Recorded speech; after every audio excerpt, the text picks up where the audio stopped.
Ryan Campbell with the next step.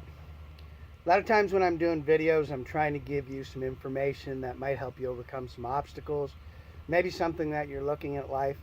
And for that matter, maybe it's just me blabbering as I'm sitting here at a campsite. So today I was reading my book from my training and my mentorship, and I call it my kind of my Bible. And so I wanted to read something for you and just kind of give you some food for thought today. It's 23rd of June. We're getting ready to come up on July. And one of the things that I've been working on has been leadership.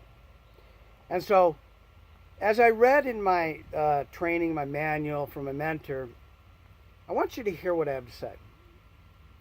To face fears, doubts, and failure, and to back down is the way of a follower. To face fears, doubts, and failure, and to continue on stronger is the way of a leader. Now, this was said by Thomas D. Wilhite, who is a man that I've been following for many years. So, I want to talk about leadership. A lot of you are thinking that you're leaders, and sometimes it's by the vocal tone or what you say to the people that are around you. Maybe it's your coworkers, maybe it's your wife, your husband, your children, and for that matter, maybe it's some of your friends. Now, I want to read this to you, and I want you to hear something very, very carefully. There is much difference between imitating a good man and counterfeiting him. Most people, as I did not know who said that, that was actually Benjamin Franklin. A lot of people think of Benjamin Franklin as one of the great leaders of our time. And if you don't know much about Benjamin Franklin, he had many, many patents. He was a very, very smart man. So I want to read this to you. And again, maybe it's food for thought. Maybe it's something that you might get out of it. I'm going to try to keep it short. But it's, like I said, food for thought so you all can figure out, are you imitating a good leader or are you counterfeiting a good leader? So to be a leader is every dream of every child. Just think of those immeasurable times when you were a captain leading men into combat against formidable odds, or you were the knight in shining armor that rescued the princess from her evil stepfather, or maybe you were a daredevil racing the race car, skidding around the curves to a breathtaking finish. You know, these were some of my fantasies, and I'm sure some of the fantasies of some of you that were out there. They were the dreams of my youth. And I desired to be the one in charge, no matter what I did. Whether it was when I was young, whether it when I was 17 and I started my own company. I wanted to be the one in charge to make the decisions, the one who stood out. And are you standing out thinking you're a leader? So, were your dreams not the same as mine, same as the kids, same as your friends? Were they not the same thing? Didn't you desire to be a leader in some way? I saw myself as being the best baseball player, the best wrestler, the best student, whatever it was. And I wanted to be the best and the first. And I equated this to leadership. Not knowing the true meaning of the word leadership, I was chasing that elusive dream for years, thinking that by being the best, I was a leader. Then one day, I woke to the reality that what I sought was an illusion. Leadership was not being the best at something, not the most, and not the first. Leadership was something else.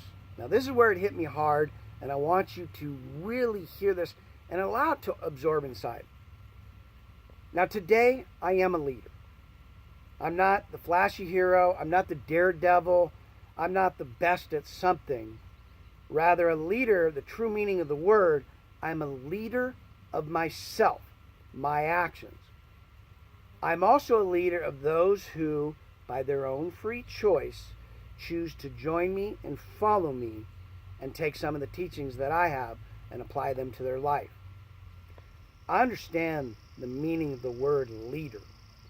To be a leader is to take responsibility for the outcomes, good bad, or indifferent.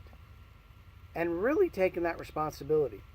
More than any other characteristics or trait, it is the mark of a leader, is taking responsibility. This is what I strive to do every day.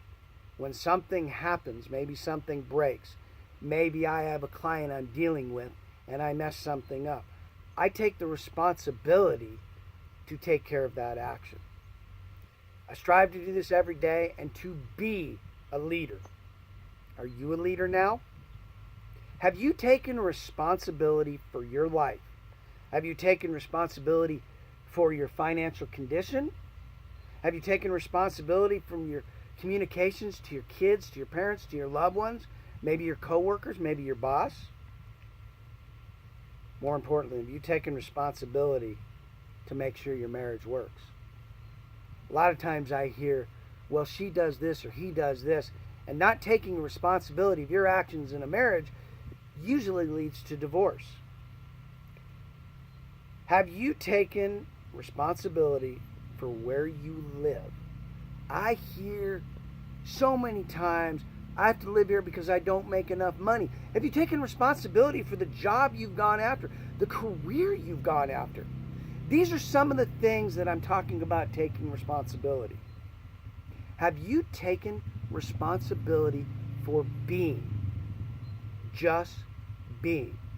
That's leadership. When you can own the responsibility of the choices that you make in life, you are a leader of self. When you're a leader of self, you can lead others. And not by telling someone to lead you, not by coercing someone to follow you. More importantly, some people think if I give you a job and I give you a raise, I'm a great leader because I'm the one who's going to give you more money. That's not being a leader.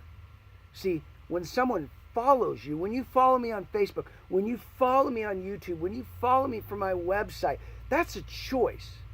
I'm hoping by my beingness, by the character of the man I am in the beingness, that you follow me and you're taking responsibility. Maybe I do things in my life that you would not do. Maybe my sobriety is not what you would do. Maybe some of the decisions that I do would not be that you would do. But it's what I do, and I take responsibility. And in that, I've made some bad investments. I've done some things that aren't good. But I take the responsibility for the choice I made and for the actions I take. What actions are you taking today? What responsibilities are you taking today? I'm hoping this little tidbit of information is something that you can take today and start to take an inventory of where you're a leader. And more importantly, are you taking responsibility for the decisions and the choices you make in life? I appreciate y'all joining me today. You can follow me on my Facebook, The Next Step. You can go to my website, thenextstepseminars.com, or you can get me at YouTube under The Next Step Seminars and Brian Campbell. Y'all have a great day. Thanks very kindly.